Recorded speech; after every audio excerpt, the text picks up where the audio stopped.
Hello everybody, welcome back to my channel educational panacea. My name is Bhanu Pratap. So guys, जो last video मैंने आपके साथ बनाई थी उसके अंदर मैंने आपके साथ सेक्शन 136 ऑफ द सीआरपीसी तक डिस्कस किया था। तो अगर अभी तक आपने मेरे चैनल को सब्सक्राइब नहीं किया गाइस, प्लीज मेरे चैनल को सब्सक्राइब कर लीजिए। और मैंने डिस्क्रिप्शन के अंदर सीआरपीसी के प्लेलिस्ट की और उसके साथ लेबर लॉस के प्लेलिस्ट की लिंक दे रखी है। वहां से आपको सीआरपीसी की पिछली जो 22 वीडियोस मैंने डाली हुई है वो सारी मिल जाएगी आपको एक जगह पे। और मैं सारा content sequence by section CrPC में बना रहा हूं, तो आपको कोई भी दिक्कत नहीं होगी इस चीज में कि भाई आपको ये वाला पोर्शन नहीं मिला, वो वाला टॉपिक मिस हो गया। दूसरी चीज कि अगर आप मेरी वीडियो का कोई रैंडम पार्ट देख रहे हैं, लाइक पार्ट 16, पार्ट 15, पार्ट 12, तो आप ये मत समझना कि उस चैनल पे सिर्फ वो 12वां पार्ट या 13वां पार्ट ही अवेलेबल है। आप प्लेलिस्ट पे लिंक पे क्लिक करेंगे, डिस्क्रिप्शन के अंदर आपको पूरा प्लेलिस्ट सीक्वेंस में मिल जाएगा। दूसरी चीज कि मेरे चैनल पे आपको लेबर लॉ का कंटेंट मिल जाएगा, 60+ वीडियोस, जो कि आपके यूपीएससी, ईपीएफओ, एलएलबी और नेट के स्टूडेंट्स के लिए बहुत हेल्पफुल है। मैंने 12 से ज्यादा कानूनों का इंटायर कवरेज करा रखा है, मैंने सारा पोर्शन कवर करा रखा है। तो आज जो हम सेक्शन एरिया करने जा रहे हैं सीआरपीसी के अंदर, उसके अंदर हम सेक्शन 137 ऑफ द सीआरपीसी से डिस्कस करेंगे। देखिए, सेक्शन 137 जो है वो आपका प्रोसीजर के ऊपर बात करता है। अब मैं किस चीज का प्रोसीजर की बात कर रहा हूं कि जहां पे किसी पब्लिक राइट के एग्जिस्टेंस को डिनाई कर रहा है कोई।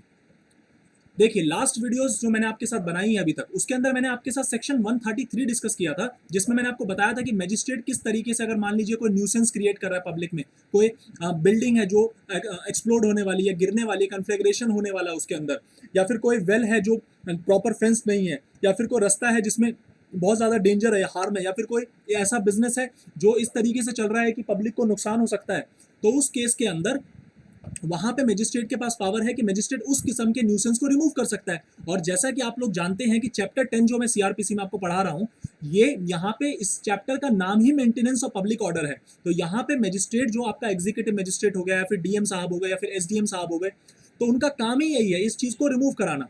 तो अगर कोई व्यक्ति किसी किस्म के पब्लिक ऑर्डर, मान लीजिए मजिस्ट्रेट ने 133 का ऑर्डर पास करने के लिए उस ऑब्स्ट्रक्शन को, उस रुकावट को रिमूव करने के लिए, जो उस पर्टिकुलर चीज में है, किसी रिवर में आ रहा है, किसी जगह पे, किसी चैनल में आ रहा है, उस ऑब्स्ट्रक्शन को रिमूव करने के लिए ऑर्डर पास करा, और कोई व्यक्ति बोलता है कि साहब यहाँ तो पब्लिक राइट है ही नहीं, उसको डिनाई करता है, बोलता है कि यहाँ तो मेरा प्राइवेट राइट है, तो मजिस्ट्रेट पूछेंगे ना कि बताओ फिर कैसे प्राइवेट राइट है। तो वहां पे एक इंक्वायरी बैठाई जाएगी, वहां पे मजिस्ट्रेट के द्वारा एक इंक्वायरी बिठाई जाएगी और इस चीज का पता लगाया जाएगा थ्रू द रिलायबल एविडेंसेस कि क्या वाकई में जिस जगह पे ऑब्स्ट्रक्शन को रिमूव करने की बात हो रही है सेक्शन 137 में जो, और 133 के ऑर्डर में, तो क्या वाकई में वहां पे वो चीज एक पब्लिक राइट का पार्ट है, या वो एक प्राइवेट राइट का पार्ट है, या वो किसी बंदे का प्राइवेट राइट है। तो वो चीज इंक्वायरी के थ्रू और रिलायबल एविडेंसेस के थ्रू मजिस्ट्रेट डिसाइड करेगा, और तब तक के लिए जो ऑर्डर था, जो प्रोसीडिंग्स थी, उन प्रोसीडिंग पे स्टे लगा दिया जाएगा। तब तक उन प्रोसीडिंग्स पे स्टे लगा दिया जाएगा जब तक ये डिटर्मिनेशन ना हो जाए कि वहां पे एक्चुअली में एग्जिस्टेंस ऑफ पब्लिक राइट है या एग्जिस्टेंस ऑफ पब्लिक राइट नहीं है। पॉइंट समझ रहे हैं मेरा? तो उस केस के अंदर किसी व्यक्ति ने अगर बोला, तो अब उस, मान लीजिए वो इस चीज को साबित नहीं कर पाए, मान लीजिए मैंने डिनाई तो किया, मैंने बोला कि यहाँ पे कोई पब्लिक राइट नहीं है, तो कैसे आप यहाँ पे ऑब्स्ट्रक्शन को रिमूव कर रहे हैं, तो वहां पे मैं उसको साबित नहीं कर पाया। तो अगर मैं साबित नहीं कर पाया, तो मजिस्ट्रेट अपना 133 का ऑर्डर जो था, मैंने पिछली वीडियो में डिस्कस किया हुआ है, डिस्क्रिप्शन में लिंक है, आप देख सकते हैं। तो वहां पे मजिस्ट्रेट का जो 133 सेक्शन 133 का ऑर्डर है यहाँ पे, वो अप्लाई हो जाएगा, और उसके बाद फर्दर वो व्यक्ति सब्सिक्वेंट प्रोसीडिंग में फिर इस चीज को डिनाई नहीं कर पाएगा, इस चीज का डिनायल नहीं कर पाएगा। तो ये सेक्शन 137 आपको कहता है।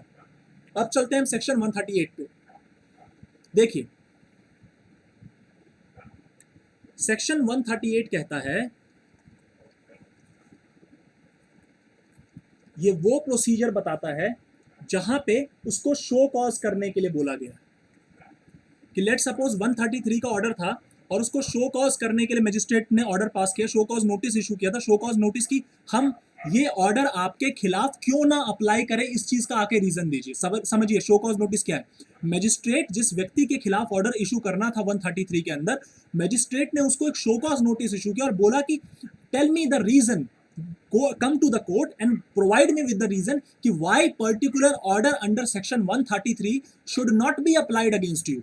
बात समझ रहे हैं? तो वहां पे वो क्यों आपके खिलाफ अप्लाई ना हो, इसका शो कॉज नोटिस को दिया जाता है। तो वहां पे अगर मान लीजिए वो अपीयर होता है, कौन, जिसके खिलाफ ऑर्डर 133 में पास किया जा रहा है, तो वहां पे उसको एविडेंसेस जो लिए जाएंगे, अगर वो कोई क्लेम करता है उसका एविडेंस लेंगे, तो आप प्रॉपर समन केस की तरह ट्रीट करेंगे।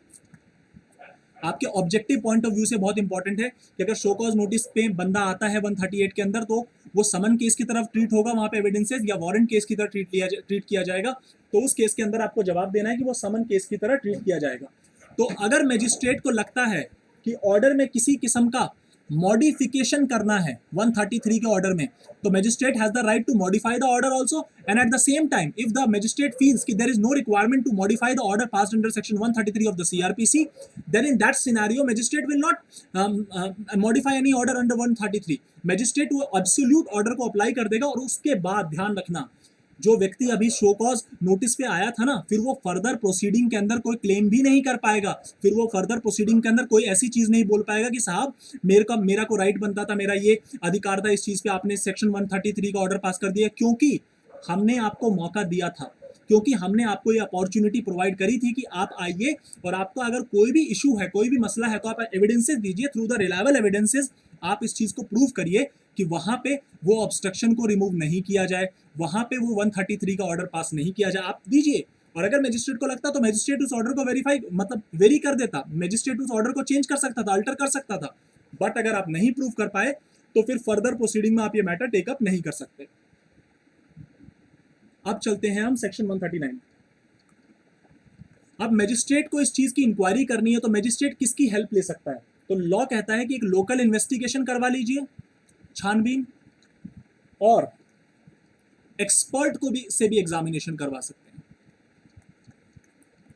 जो भी उस पर्टिकुलर एरिया में जिस कॉन्टेक्स्ट में आपको रिक्वायरमेंट है, वहां का उस कॉन्टेक्स्ट का आप एक्सपर्ट ले लीजिए और एक्सपर्ट से एग्जामिनेशन करा लीजिए, और एक लोकल इन्वेस्टिगेशन इंक्वायरी के पर्पस के लिए आप कर लीजिए, जिससे आपको कंफर्म हो जाएगा कि वहां पे उस पर्सन का, उस प्राइवेट पर्सन का जिसके खिलाफ 133 का ऑर्डर हमने पास किया है, उसके खिलाफ किसी किस्म का वो पर्टिकुलर राइट उसका बनता भी है, या उसका राइट नहीं बनता, या वो एवी क्लेम कर रहा है, तो ये चीज आप 139 के अंदर कर सकते हैं। उसके बाद 140 कहता है कि मैजिस्ट्रेट रिटन इंस्ट्रक्शन फर्निश कर देगा, रिटन इंस्ट्रक्शंस को फर्निश करेगा। क्या करेगा? रिटन इंस्ट्रक्शंस को फर्निश करेगा, किसके रिगार्डिंग? जो ऑर्डर में 139 में बात कर रहा हूं ना, इन्वेस्टिगेशन वगैरह कराने की, तो उसमें रिटन जो इंस्ट्रक्शन उसको फर्निश किया जाएगा। और ध्यान रखना कि अगर मान लीजिए मैं किसी एक्सपर्ट को अपॉइंट कर रहा हूं, तो और एक्सपर्ट ने कोई रिपोर्ट बनाई उस पर्टिकुलर डिस्प्यूट के रिगार्डिंग, तो वो रिपोर्ट मैं एविडेंस के तरीके से उसको ट्रीट करूंगा। मतलब the report prepared by the expert or the report prepared after the due local investigation is held, that report shall be taken in evidence under this particular matter। ये चीज आपको ध्यान रखनी है। अब चलते हैं सेक्शन 141 पे। आज हम 143 तक करेंगे, और अगली वीडियो जो मेरी आपके साथ बनेगी उसमें मैं one of the most important section, आपकी रियल लाइफ में बड़ी बार सुना होगा आपने, सेक्शन 144 धारा 144, वो हम अगली वीडियो में डिस्कशन करेंगे। आज हम सेक्शन 143 तक ही चलेंगे। तो सेक्शन 141 देखिए, अब सेक्शन 141 कहता है कि जब ऑर्डर एब्सोल्यूट हो गया, ऑर्डर एब्सोल्यूट हो गया मतलब सारी इंक्वायरी कर ली, सारा डिस्प्यूट सेटल कर लिया, उसके बाद मैजिस्ट्रेट जिसके खिलाफ वो ऑर्डर था उसको नोटिस दे देगा कि भाई अब इस ऑर्डर को अप्लाई करना है, और उसको बोलेगा कि जो आपको कहा गया है, जो एक्ट करने के लिए आपको बोला गया है, जो ऑब्स्ट्रक्शन रिमूव करने के लिए आपको बोला गया है, जो न्यूसेंस रिमूव करने के लिए आपको बोला गया है, जो फैक्ट्री हटाने को आपको बोला गया है, आप उसको हटाइए, और जो डायरेक्शन, जो ऑर्डर मैंने मतलब मैजिस्ट्रेट ने पास किया है, आपको उस ऑर्डर को मानना पड़ेगा, आपको उस ऑर्डर का कंप्लायंस करना पड़ेगा, आपको उस ऑर्डर को फॉलो करना पड़ेगा। और यदि आप उस ऑर्डर को फॉलो नहीं करते, तो मैंने बताया था आपको, डिसओबीडियंस के वजह से आप पे मैं सेक्शन 188 ऑफ आईपीसी लगा दूंगा। इंडियन पीनल कोड की धारा 188 कहती है कि अगर आप पब्लिक सर्वेंट के दिए हुए ऑर्डर का अवमानना करते हैं, उसको डिसोबे करते हैं, तो आप पे 188 का ऑफेंस अट्रैक्ट हो जाएगा। तो यहाँ पे मैजिस्ट्रेट, मान लीजिए मैजिस्ट्रेट ने बोल दिया कि भाई ऑर्डर एब्सोल्यूट हो चुका है, हमने सारी जांच पड़ताल कर ली है, सारा शो कॉज नोटिस के बाद आपकी बात सुन ली, अब ऑर्डर अप्लाई हो रहा है और आपको करना पड़ेगा। दूसरी चीज कि मान लीजिए वो व्यक्ति फिर भी एक्ट नहीं करता है, तो मैजिस्ट्रेट क्या करेगा? रिकवर करेगा, कॉस्ट रिकवर करेगा, कोई बिल्डिंग गुड्स जिसको रिमूव करना था उसको बेच के। जो भी बिल्डिंग गुड्स जहां पे वो रिमूव करना था ना, उस चीज को, न्यूसेंस को रिमूव करना था, उसको बेच देगा मैजिस्ट्रेट। मैजिस्ट्रेट के पास ये तक पावर है सेक्शन 141 के अंदर कि मैजिस्ट्रेट को अगर कॉस्ट रिकवर करनी कोई दिक्कत नहीं जी, हम सेल ऑफ बिल्डिंग कर देंगे, सेल ऑफ गुड्स कर देंगे उस ऑर्डर के अंदर, या फिर हम किसी भी मूवेबल प्रॉपर्टी को लोकल जुरिस्डिक्शन के अंदर बेच देंगे और अपना कॉस्ट अपने ले लेंगे। तो यहाँ पे सेक्शन 141 के अंदर आपको दो बातें ध्यान रखनी है। पहली बात कि मैजिस्ट्रेट का एब्सोल्यूट ऑर्डर, उस व्यक्ति को नोटिस दिया जाएगा, भाई अब आपको ये पर्टिकुलर एक्ट परफॉर्म करना है, और यदि आप नहीं करते तो आप पे section 188 of the Indian penal code apply हो जाएगा, disobedience of the order by the public servant. और अगर आप फिर भी नहीं करते हो तो हम कोई दिक्कत नहीं, आपकी प्रॉपर्टी बेच देंगे।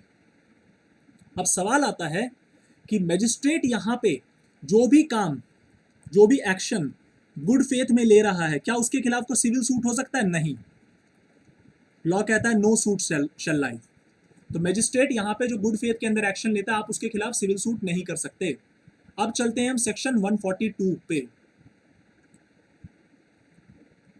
सेक्शन 142 कहता है कि अगर मैजिस्ट्रेट ने सेक्शन 133 का ऑर्डर बनाया है और मैजिस्ट्रेट को लगता है कि ये ऑर्डर इमीडिएटली अप्लाई करना है, इमीडिएट मेजर्स लेने पड़ेंगे, ये इतना इमिनेंट डेंजर का चीज है, इतना इमिनेंट डेंजर का मतलब इतना ज्यादा खतरनाक है वो बिल्डिंग कि वो बिल्डिंग किसी भी टाइम ढह जाएगी और आसपास के लोगों को मार सकती है, आसपास के लोगों की मौत हो सकती है। अभी रिसेंटली आपने आज ही कल का खबर होगी कि उत्तराखंड में जो लैंडस्लाइड से एक मकान ढह गया और वहां पे आसपास लोग, वहां जो लोग उसमें रहते थे मकान में, मर गए। तो अगर मैजिस्ट्रेट को लगता है ऐसा कोई मकान बहुत ज्यादा डेंजरस है कि वो किसी भी वक्त एक्सप्लोड हो सकता है, गिर सकता है, या फिर कोई फैक्ट्री ऐसी चल रही है वहां पे इतने टॉक्सिक और केमिकल सब्सटेंसेस, फ्यूम्स जनरेट होते हैं कि वो वहां के आसपास के लोगों को काफी ज्यादा हानि बहुत जल्दी पहुंचा सकती है, तो magistrate shall take the immediate step. Section 142 magistrate को पावर देता है कि मैजिस्ट्रेट उस डेंजर को प्रिवेंट करने के लिए मैजिस्ट्रेट जो भी रिक्वायर्ड मेजर होगा मैजिस्ट्रेट उसको ले सकता है। सेक्शन 142 मैजिस्ट्रेट को इस किस्म की पावर देता है। और अगर मैजिस्ट्रेट से इस सेक्शन के अंदर कोई स्टेप लेता है और वो गुड फेथ में लिया है तो मैजिस्ट्रेट के खिलाफ कोई सूट लाई नहीं होगा, ये बात आपको ध्यान रखना है। अगर मैजिस्ट्रेट ने गुड फेथ में उस एक्शन को लिया है तो मैजिस्ट्रेट के खिलाफ आप कोई किसी किस्म का सूट लाई नहीं करेंगे, ये इंपॉर्टेंट पॉइंट है इसके अंदर। अब आते हैं आज के लास्ट सेक्शन पे, जिसके बाद आज की क्लास रैप कर देंगे हम। सेक्शन 143। सेक्शन 143 सीधा पावर देता है आपके डीएम को, एसडीएम को, district magistrate, sub divisional magistrate या फिर एग्जीक्यूटिव मैजिस्ट्रेट, इन तीनों को पावर देता है कि ये किसी को भी न्यूसेंस को कंटिन्यू करने से रोक सकते हैं। कि किसी किस्म का कोई कंटिन्यूइंग न्यूसेंस कर रहा है, किसी किस्म का कंटिन्यूइंग पब्लिक न्यूसेंस क्रिएट कर रहा है, तो उसको ऑर्डर, उसके खिलाफ ऑर्डर पास कर सकते हैं कि उसको रिपीट ना करे, या फिर अगर कर रहा है तो कंटिन्यू ना करे, तो उसको इंस्टेंटली रोकने की पावर है किस किस के पास? District magistrate, sub divisional magistrate या फिर कोई भी एग्जीक्यूटिव मैजिस्ट्रेट के पास सेक्शन 143 उसको इंपावर करता है। स्टेट गवर्नमेंट उसको ऑर्डर से पावर प्रोवाइड करती है। तो ये आपका सेक्शन 143 तक मैंने कराया। अगली वीडियो जो आपके साथ सीआरपीसी पे बनाऊंगा उसमें मैं सेक्शन 144 कराऊंगा, 144A कराऊंगा। बहुत इंपॉर्टेंट सेक्शन है। तो thank you so much guys for giving your precious time to me. Thank you very much और मिलते हैं हम नेक्स्ट वीडियो में। Thank you.